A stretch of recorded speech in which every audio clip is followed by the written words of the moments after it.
Lisa, an 18-year-old, has been feeling somewhat poorly over the last few weeks, and her roommate reports that she has been using her nebulizer quite heavily, and sometimes the nebulizer is not enough to treat her asthma.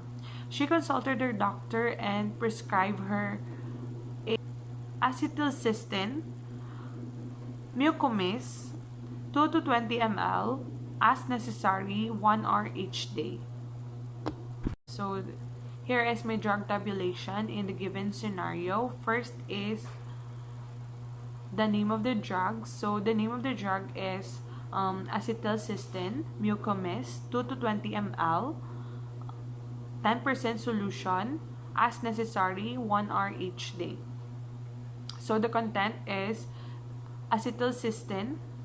Next is the mechanism of action. So the therapeutic class is mucolytic. Drug class is N-acetyl, derivative of naturally occurring amino acid, or L-cysteine. The mechanism of action is decreased viscosity of secretion, promoting secretion removal through coughing, postural drainage, and mechanical means. Next is the indication of the drugs.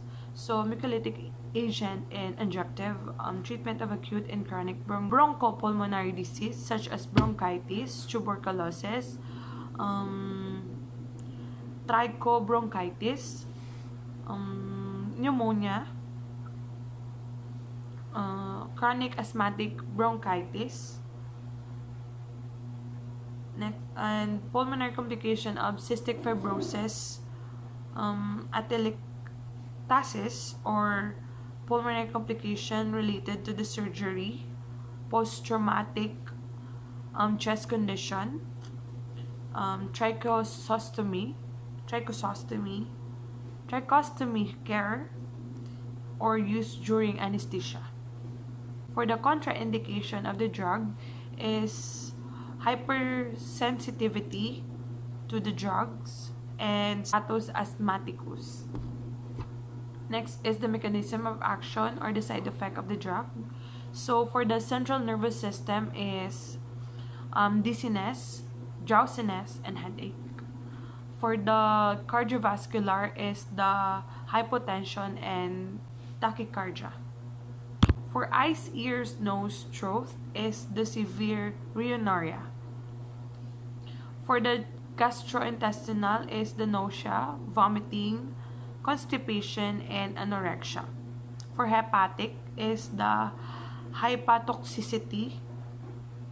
Next is for the respiratory. So hemoptysis, tracheal and bronchial irritation, increased secretion, wheezing, chest tightness, and bronchospasms.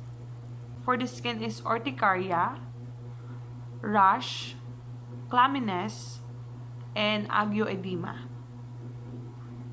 So for the nursing consideration is first thing first, you need to assess the vital sign prior to the administration of the medication.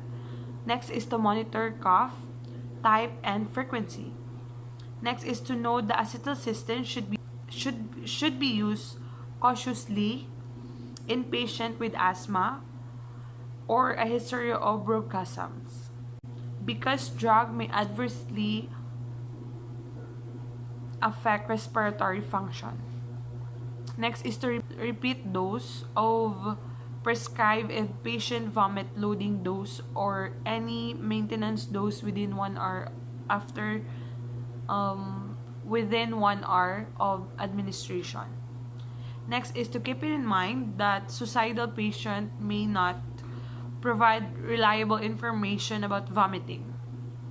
So watch such a patient to ensure that he or she ingests all the prescribed dosages.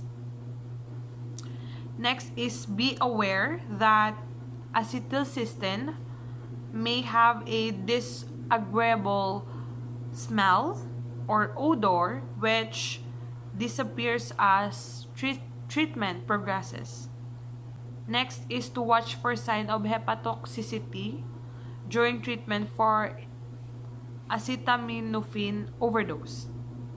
Next is be aware that an open vial of solution may turn light purple, but that this doesn't affect or alter its effectiveness. Next is have patient wash his face and rinse his mouth at the end of each nebulization treatment because nebulization causes sticky residue on face and in the mouth. Next is to monitor patient for tachycardia. Next is warn patient that drug may have foul taste or smell that may be distressing. Lastly is for maximum effect, instruct patient to cough to clear airway before aerosol administration.